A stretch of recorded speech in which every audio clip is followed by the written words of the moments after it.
Welcome to another episode of This Catholic Life. Conversations about life's ups and downs, big and small, how we deal with every situation imaginable, whatever life throws at us, but still manage to be sensible, practical and joyful.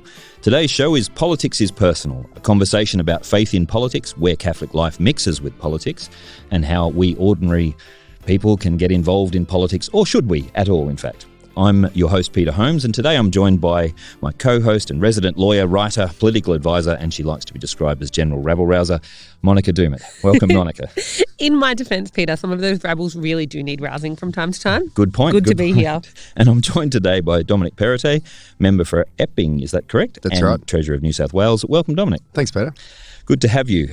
Before we get started, we want to remind people that putting a review on iTunes helps us get out there and spread the word. This is a uniquely Australian Catholic podcast, and we think that's a good idea, worth getting behind. If you write us a review, it helps people find us on iTunes and other things. And you'll go to heaven. This promise is not endorsed by This Catholic Life. Monica, so however, a few indulgences. Yes, Monica, however, does personally guarantee it. So there you go. Dom, how did you get started in politics? Let's start with that. Oh, look, I always had an interest in public affairs, and growing up as a kid, we used to have pretty robust debates on issues around the kitchen table. And then when I went to university, I got involved in the Liberal Party and enjoyed getting in the debate at uni in the battle of ideas, and I always found it enjoyable. I liked debating, and I liked getting involved in various things, and so that kind of set me down the path of pursuing politics. Debate in university level is really where you cut your teeth in these kinds of things. Is there a difference, do you think, between public debate in university and the cutting thrust of debate and sort of student protests? Well, or are they linked?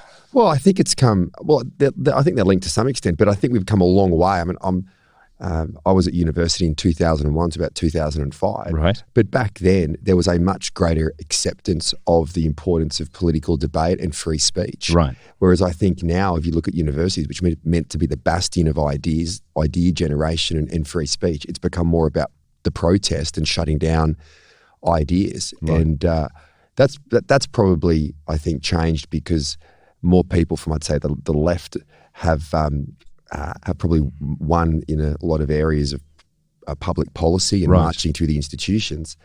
But that's why I always say it's ironic that this was the part, the left of centre in politics were always the ones that had great ideas, that would debate them, that would fight against the establishment.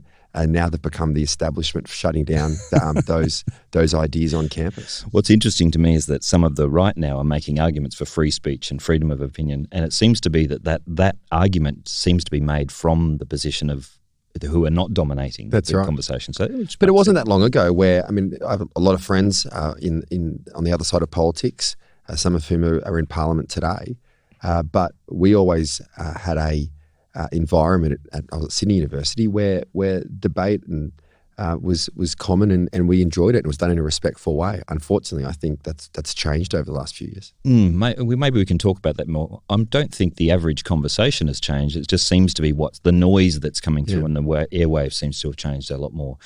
Maybe it's because of what sells, but I'm being a bit cynical there. What inspired you to get specifically involved in politics? So it's a big step to be. I mean, you get involved in policy discussions in uni, you may even be part of a political party, but to actually step up and be that front sort of candidate, that's a big decision. Yeah, it was a big decision, and it was probably difficult. It was probably difficult in a way because I was working as a lawyer, and I'd just got married. We'd had our first child, Charlotte, and I'd actually made the decision to move away. I was working as a lawyer, being involved in the organisation wing of the party, and I was probably finding it difficult to balance that with family, with my work. Mm-hmm. And so I had made the decision that I would actually pull back from politics. And then, as it happened, the member at the time for Castle Hill, who'd been there for 17 years, said that he called me up and said he was resigning at the next election, and he'd support me if I wanted to run for the pre-selection.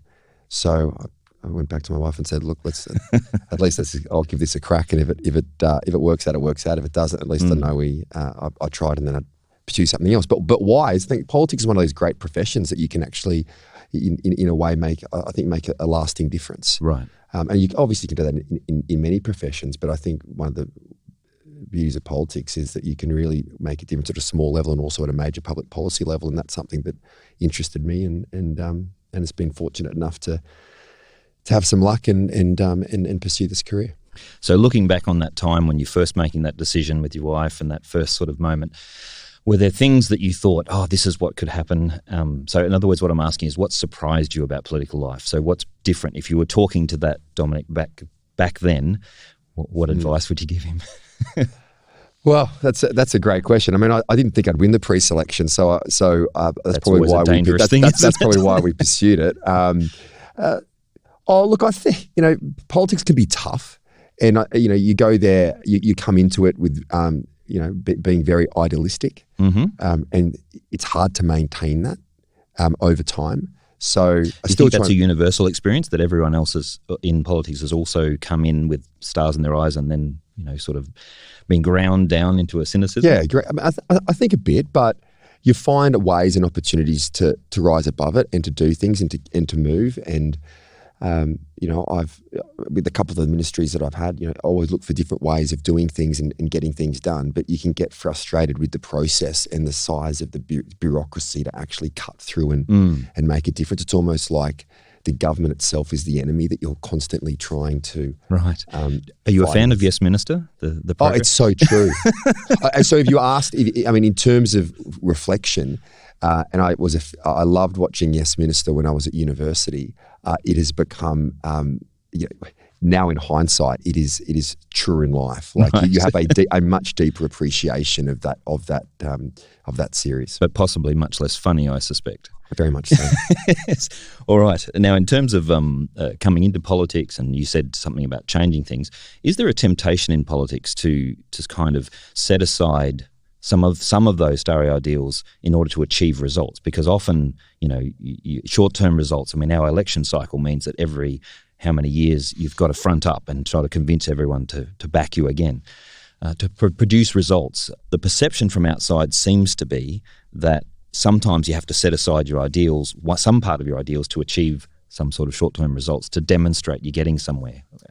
Is that a fair perception? Yeah, I think it's true. I mean, it's the art of the possible, and we are on election cycles every 4 years.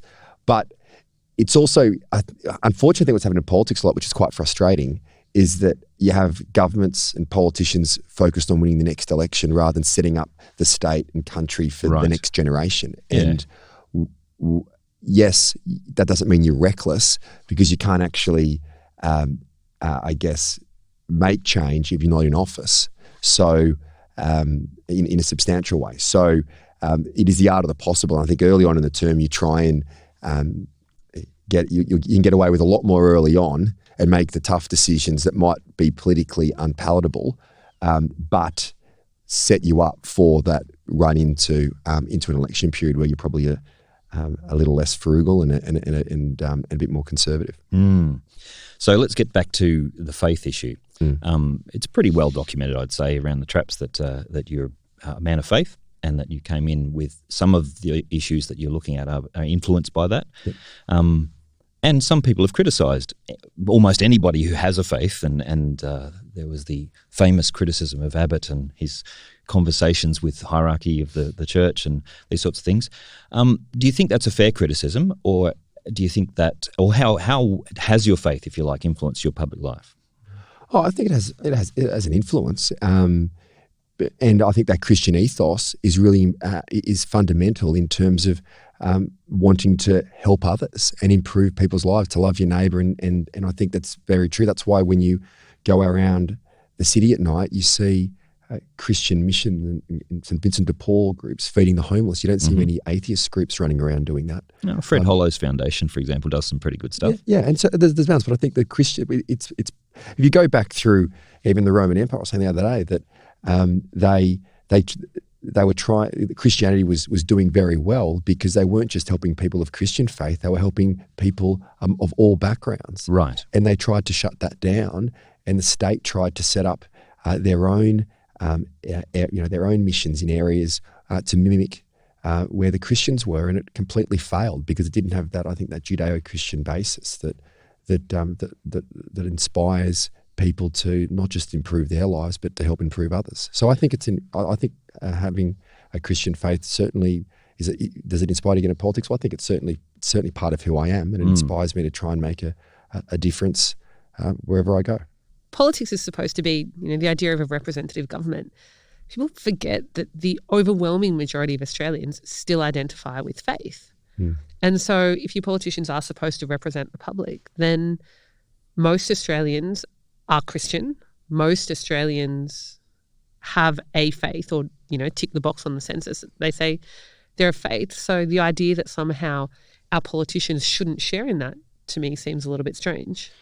Yeah, and I think it's great that the parliaments have people from diverse backgrounds. That gives a great perspective to the various discussions and the debates that we have. I've never felt, despite, you get the occasional commentators, I've never felt that people have, because I'm Catholic or I'm Christian, that people have judged that and said, you shouldn't be involved in public life. Certain people might have a prejudice in that space. That's a matter for them. But it's never really bothered me. I think that back in the certain debates about the separation of church and state, well, that was set up to actually protect the church. And I think if you look at some of the issues now that are going on in public life and in other jurisdictions, you can see why there was that ideal of the separation of church and state, because it's the state now intruding on the church rather than the other way around. The church and state thing, I'm a scripture scholar, so it goes back to the whole establishment of a kingdom in Israel. And the idea of church and state was to both ensure that the king didn't dominate the religious thing, so he couldn't be king and God. So in other words, to keep him out of that sphere. But it also meant that it left the religious element to hold him to account and be his conscience, if you like, without ever trying to take over. So when Nathan calls King David to account for his abominable behaviour to one of his subjects, Nathan doesn't then become king. He just steps away once David is held to account, kind of thing. So that's an interesting relationship in that respect. We've had some fairly aggressive debates recently, and it seemed from outside that some people were attempting to kind of line up the members of parliament who had some kind of faith and, put them on the spot with debates in regards to abortion and some, I don't know if we've talked about euthanasia in New South Wales yet. It would be coming if it hasn't already. Yeah. And the more recent ones on prayer in parliament. These sorts of things seem to be set up to kind of, to if you like, give you enough rope to hang yourself. Yeah. You want to comment on that? Yeah, I mean, look, those... I thought at the time there was certainly pressure. People would naturally know my views on those issues, and I think this is politics, so people will always use issues to play politics. But it was that's a pretty poor way of behaving, because these are pretty grave areas on whatever side of the political argument you sit on. Those issues really should be above politics, right? In my view. And I think in the main, the debate in the parliament was held in a very respectful way. Obviously it was I thought it was a very disappointing outcome on the abortion, on that particular bill, bill. And there have been other bills in the past that I think there were also, not so positive outcomes. But I've always felt, at least in the parliament, the debate has been held with respect, and that goes on both sides. And I as well, through that period of time, look at the other perspective and how someone from the other side would take their view and why they would I guess how their life's journeys put them to a position where they would vote a different way than I would. You've mentioned that the abortion thing should not be used in party politics, or it's so important an issue that it shouldn't be used to play off in sort of personal politics. Are there things that have become personal politics that you might not think are, that you think they're fair game? Look, I think there's always, politics comes into, I guess, the majority of issues, right? There's sometimes you get into, it's hard sometimes to take the party line when you disagree. That's kind of a part of our system and structure, is that we have whilst in our party we have a conscience vote on issues which are deemed to be of a moral, a moral issue. But we have areas of cabinet, of party room, where people are able to express their difference on the party line or the government's position, but then you go in and support it. Now, I think there's weaknesses to that, but there's also strengths to it. If you look at the American position in terms of the slowness of government, given everybody can be lobbied in their own right, it can take a lot longer to actually achieve things. So unless it's something so fundamental, but I find that challenging at times. But I also enjoy. I'm in politics. I enjoy political debate. I enjoy taking on the philosophical differences between our side of politics and the other side. But then you have debates like the abortion debate, and personally, I found it challenging. I found it difficult, and because you're part of a government less so a government, I'd say a parliament that's passed a bill that I fundamentally disagreed with and had some strong concerns on, particularly in areas where in its opening. In the opening legislation before it was amended, did not provide doctors with the right for it to have a conscientious objection. And I think, you talk about impinging on people's freedoms. That's fundamental. The fact that there was no care or support given to a baby born alive. You don't need to be Christian to realise that if a baby is born alive from an abortion, that baby has rights. I think on those issues it was a difficult time because you fundamentally disagree with people on something like that, but people have different views, and at the very least we were able to achieve some amendments that I thought improved the bill. Can we come back to the religious freedom one? Mon and I have sat in this very table and discussed religious freedom and come up with different ideas, but perhaps the recent push for scrapping the Lord's Prayer in Parliament is a sort of a way of entry to this. Yep. Mon, you have a bit of a different take on this than most people because you've published recently. Well, I'm actually not really against scrapping it, to be perfectly honest. With the exception of Dom and a few others, I doubt that there are many people who are actually in that moment praying the Lord's Prayer. Some of them will be reciting it. Some of them will be thinking about what they're having for dinner. That sounds like me in church, by the way. And while I would love for Parliament to begin with all of our representatives there gathered together, acknowledging that there is a power greater than themselves and, asking for help from that higher power, I'm not entirely sure that that's what happens when they're standing around so you're praying saying the it's Our not Father. genuine as Yeah, exactly right. I mean, the same. So the plan or the proposal is to scrap the Our Father in the upper house. That's the proposal. But the same upper house that prayed the Lord's Prayer the morning that the abortion bill was passed and went and voted for the abortion bill. So I don't know. It's not like if you take that out of Parliament that the parliamentarians who do pray and who are going to be robbed of an opportunity for prayer. They're just going to do it at some other time. There is a symbolism to it, though. I mean, I don't want to make it purely symbolism. There is a point of having a public prayer. At least what it's saying is there's some kind of unified position, which is, I think, what you're getting at there. That maybe that position doesn't exist anymore. Yeah, I don't know. I think it's somewhat tokenistic, and I've also read part of your take. So you want to have a go at this one? Well, I mean, one way of looking at it is I've been in Parliament for 9 years, and I think on the first day I went to the opening of the Parliament in the morning and realised it wasn't compulsory, and I haven't been back for the start of Parliament for 9 years. So, but I still think there's some historical aspect to it that is good, and I think we do the Our Father and we do the Welcome to Country. As the day starts, that's the way it's always been. I think the issue with the people trying to get rid of the Lord's Prayer is that they are running an ideological agenda, and it's the symbolism which they would prefer, and to, I guess, remove any sense of Christianity from public life. And where is Christianity, or a sense of Christianity very clear on the front line in the Parliament. Right. So you can see why the Greens are the ones pushing for it to be removed. They're certainly not pushing for other areas or other welcomes to be removed. It's just simply the one that relates to Christianity. Right. I wonder about it, and people say, you should keep religion out of politics. I think if your religion it matters at all, then surely it should matter in the moments when we're making the big decisions about other human beings and how we regard to other human beings. people seem to be confusing the whole idea of a sort of imposing a ritualistic habit on everybody, or what religion, when we talk about religion politics, what we really mean is how we view other human beings and what we want to do for them. And the vast majority of the parliament would people would identify with a Christian faith. Okay. I would think.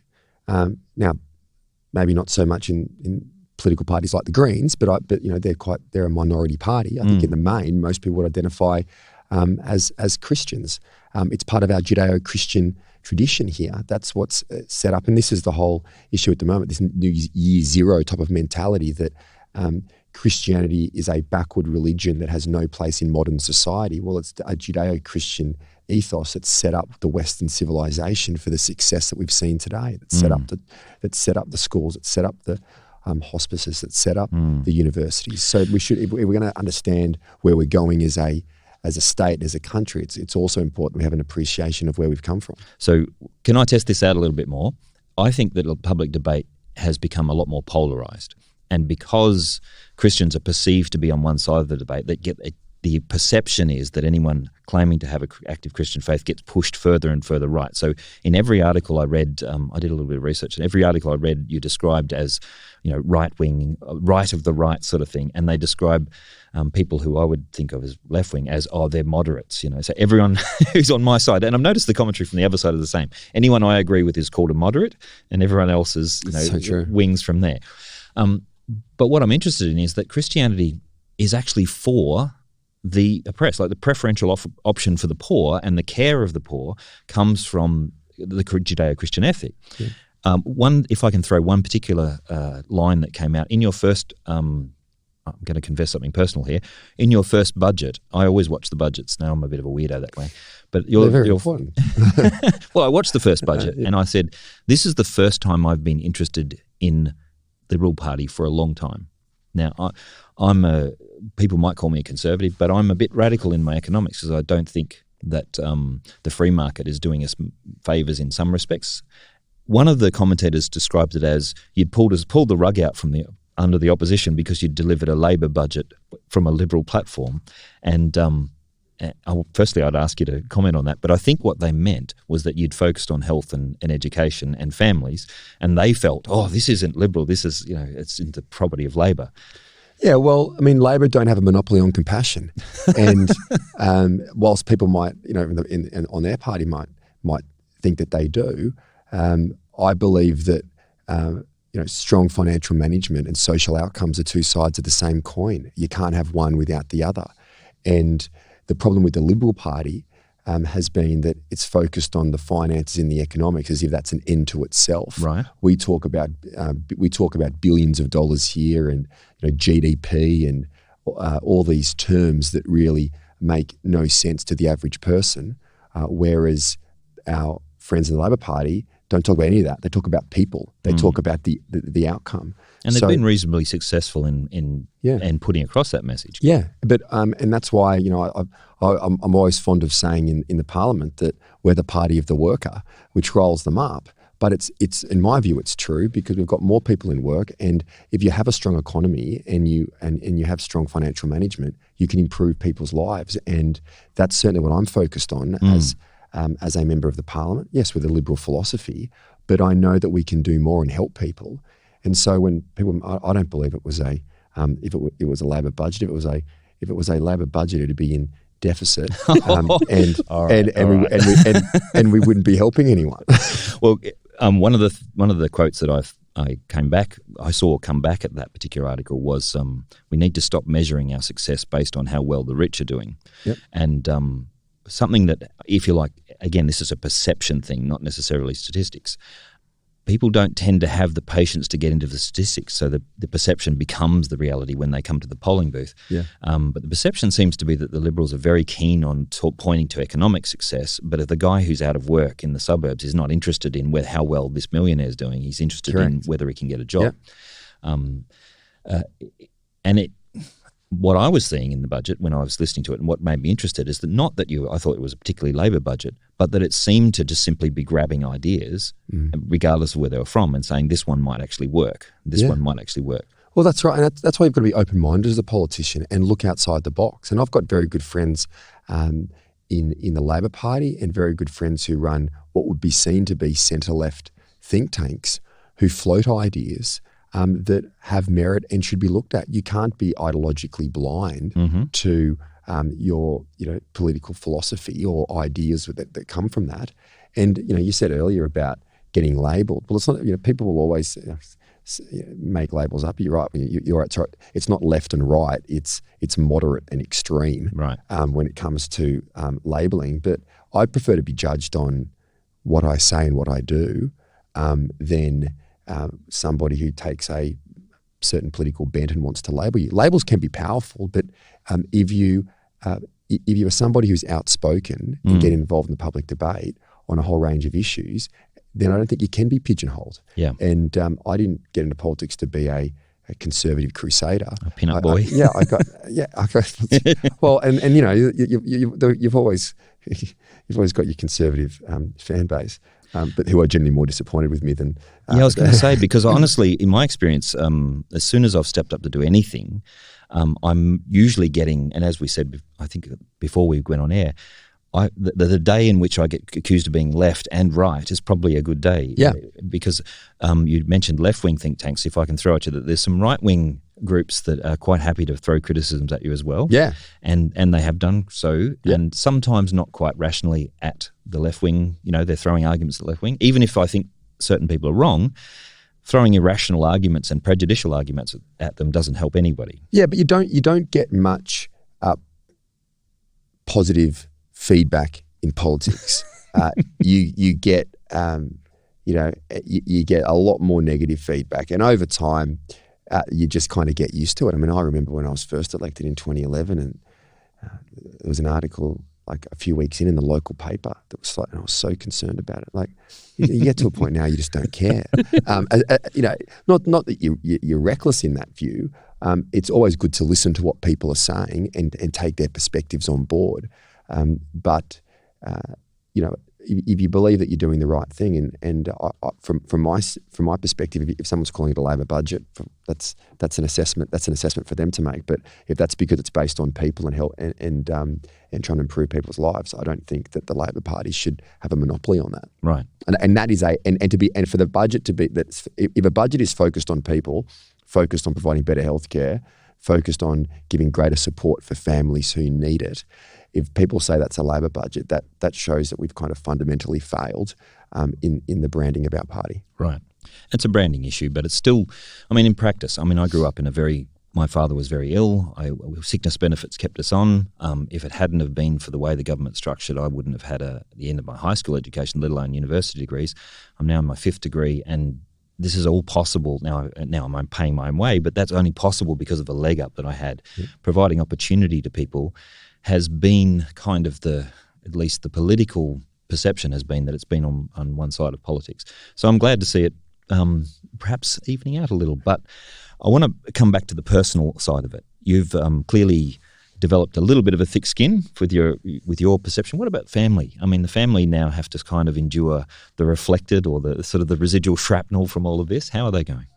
Yeah, going really well. We just had our 6th baby. Wow. Congratulations. Beatrice. Yeah, thank you. So look, it's having a young family in politics can be tough because it's hard to balance work and family life, and I am certainly not getting high distinctions in that.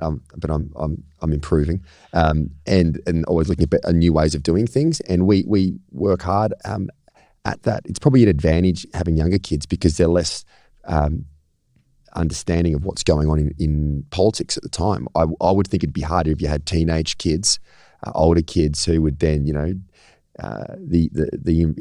their father or their mother's getting smashed up in the paper. That probably leads to some certain issues at school, and I know a number of cases where that's occurred. So having young kids is a different challenge, and just constantly fighting for time to make sure that this might not sound great, but you've got to kind of schedule family time into your diary. Right. It doesn't just happen organically. And we find ways, Helen and my wife and I find ways of doing it. Every Monday night, for example, is our date night. We go out to dinner and it's locked in. And it doesn't, nothing can, it'd have to be a pretty massive event for that to change and for that not to go ahead. And that's been fundamental. And I try and do a dinner with the kids once a week as well, and clear weekends as much as possible. But that means you say you get called on a day, sometimes a left wing, sometimes a right winger. In terms of criticism, you're never going to make everybody happy in politics. And when you're balancing the needs of your constituency, stakeholders, other ministers, the Premier, and then your wife and your kids, you've got to make sure that your wife and your kids aren't last in that mix. And I think early on in my career, that probably happened because you can sit there and think that, well, your family's always going to be there. Right. And so, someone having a crack at you here, or you've got an important meeting here, or you've got a parliament issue that's coming up. It can be hard to balance all of those things. So that's certainly a challenge. Like if you talk about challenges over, going back to when I was young and 28, getting into politics, what I didn't foresee was that how challenging that would be. Mind you, we didn't have 6 kids then, but how challenging that work-life balance would be, and the need to constantly look at ways of improving it. And that's something that I try and do. What about for the ladies in Parliament? Do you think it's the same struggle for them, or is it still just a little bit of residual difference in the way, say, a woman with a family of the size that you're talking about, would she have the same issues, or would it be slightly harder for her, do you think? Oh, I think they're all challenging. I mean, in a modern world now, you've got, there's it's really, really difficult, I think, with the pressures that young mums and dads face in balancing work and family life. And, you still, you take your kids, even when you go to mass, you take your kids to mass and the kids might scream and, people are tut-tutting at you. It's like, settle down. But honestly, if your kids scream in mass, we might just think, oh, you're just like the rest of us. So we're not going to judge you for that. No, but I think just it's a lot harder now, in my view, given that the pressure of work and the 24-hour cycle of expectation that. With emails, with mobile phones. I mean, I look back at those days.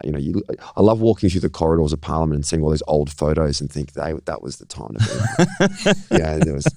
They're sitting in there smoking cigars, and there's no phones, and there's no ventilation in the room while they're smoking. You could say heaps of stuff, and no one would have known. No one would ever know.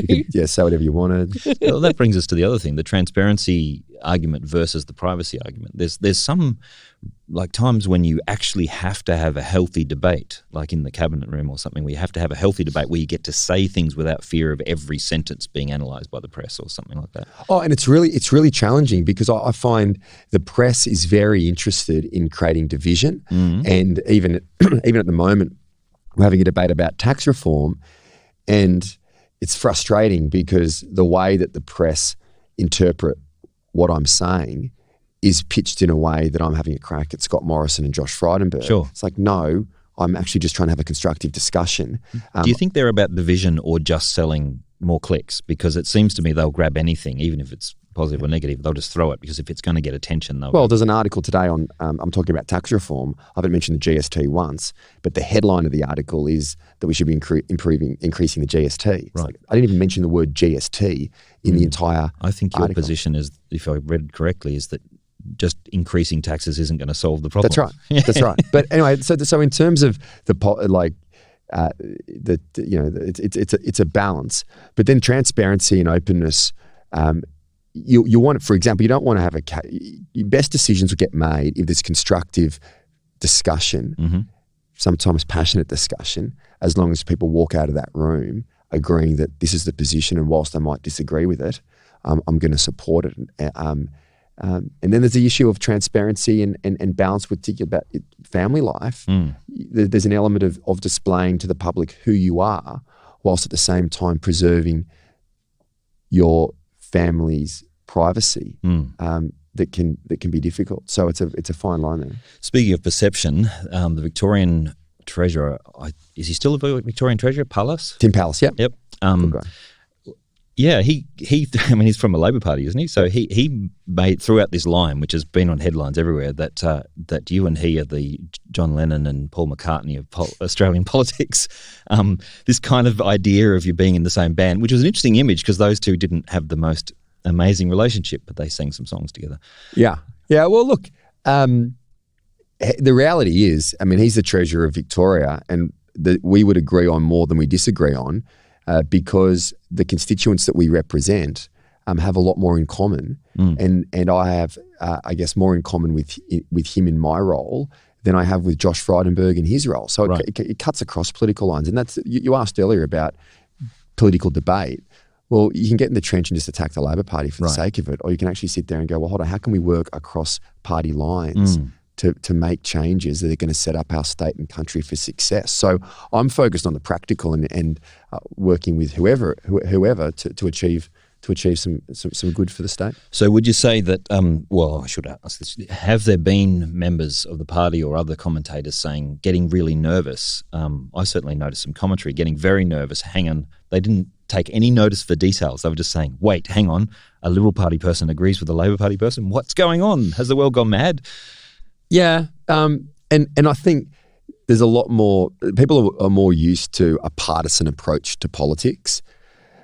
But that's why I think reform generally since, the Hawke-Keating and then I think the GST has died, not just here but around the world, because with the 24-hour news cycle, with Twitter and Facebook, it's so easy for oppositions to just be the party, whether it's Liberal or Labor, the party of protest. Right. Because if someone's trying to do a substantial reform, it's clearly going to be challenging, and it's very, very easy to poke holes in it and to throw stones. And they don't have to come through with their promises if they say, "Oh, we would do it this way." Yeah, correct. In fact, a lot of them would like to get the benefit of the reform and then come in and go, "Well, thanks for doing that. Now you got the reform through, but we're in government." So it's a challenging space, but there are more opportunities to work across political divides. The reality is, the Victorian Labor Party has no influence in New South Wales. Right. But if we can work together to set up a national conversation that you've got both sides of politics believing something to be the right thing to do, I'd say we should have more of that. What about if a young person, a Catholic or otherwise a person of faith or a person just really passionate about something, wants to get into politics and they've heard, politics, all the ideals go out the window and you end up just in the grind of the machine. What's your advice to that person? Well, they shouldn't lose heart. I think you can get frustrated in politics, but you can still achieve a lot of good. And if people don't step onto the battlefield when it comes to ideas, then I think society will be poorer for it. We want good people to still be attracted to public service as a vocation to make a real difference. And there's that old saying that for evil to prosper, it's for good men to do nothing. And I think that's as true today as it ever was before. So it can be tough, but a whole lot of jobs are tough too. And I think whilst it can be tough, it can be also incredibly rewarding at times when you've been part of some good decision making. And it's not about getting the credit for it. As you say, I probably get attacked more from conservative groups. But a lot of the work that you do in politics is not seen by the public. A lot of the good that you do, particularly at an electoral level, that makes a small difference to people's lives, people don't see that. So it's personally rewarding to be getting in there and to being in a position where you can influence and make a difference. To be involved in a discussion in cabinet that's never made public, but that you've helped influence a policy for the good. So one last shot then. Those people out there who perhaps don't feel that they have a life in politics or are otherwise engaged, there's still a certain cynicism about whether politicians listen to us. So there's lots of times when we're presented with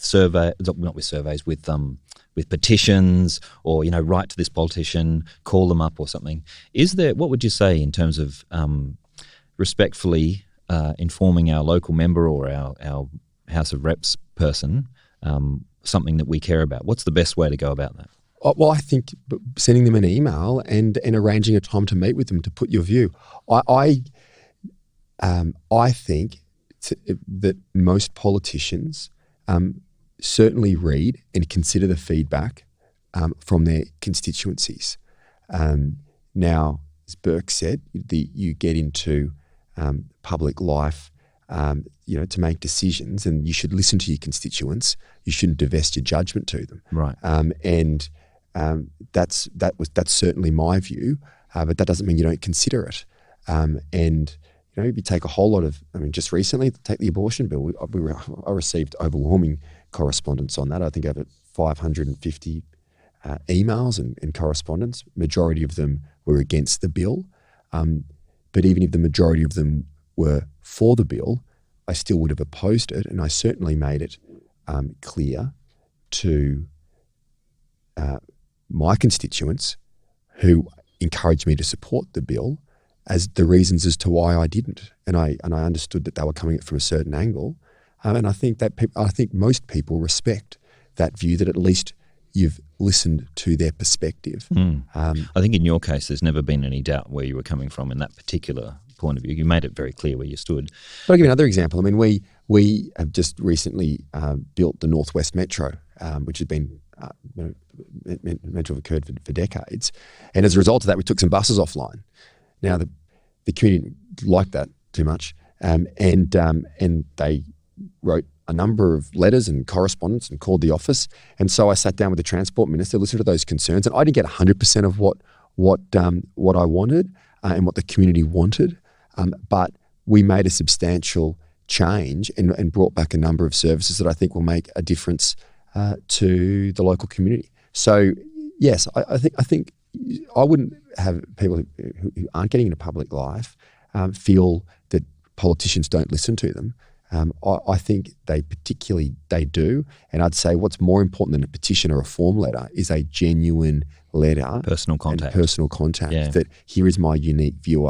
It's very easy to sign a petition. It's the next level to sit down and put pen to paper and say, here's what I think. And I think the majority on all sides of politics do listen to the concerns of their constituents. Any parting comments, Mon, before we move on? No, I guess I'd like to ask if you could go back now and give the younger Dom one piece of advice, that conversation about whether or not you run for pre-selection, what it would be. Whether I should do it? Well, what piece of knowledge would you want to know then? Oh, that it wasn't going to be easy, and to not be as frustrated when challenges arise. And I've always thought, I always like just getting to the outcome. And sometimes you've got to accept that might not happen overnight and it might take time, but that's okay. Well, that's it for this week's podcast. If today's discussion got you thinking or arguing with your podcast device, let us know. You can subscribe to the podcast at our website, thiscatholiclife.com.au. You can let us know what you liked, what you didn't like, who you'd like us to talk to, what about, at info@thiscatholiclife.com.au. Or you can continue the conversation by joining our Twitter, Instagram, Facebook or Discord chat. You can find all the links in the show notes at our website. Be sure to write us a review on iTunes. That helps us to spread the word. But before we go, it's time for shout-outs. Well, I say hi to my wife, who's been a significant support for me. And one of the things I should have done at the start was have a date night from the very beginning. So that's what I would. That's one thing, Monica, that I would have locked in back in 2011 that we've established recently. Excellent. Are you ready, Mon? Shout out. Sure. I'm going to give a shout out to my nephew Josh and my niece Gabby, who think I'm a little bit famous and who will totally think I'm famous because I'm sitting in a room with the Treasurer of New South Wales. I'd like to shout out to my poor long-suffering wife who I've just taken on another role in addition to my full-time work and this podcast. And she's now wondering where that date night will come from. So we'll work it out. That I've had some encouragement from this podcast. That's all for now. Thank you for listening to This Catholic Life.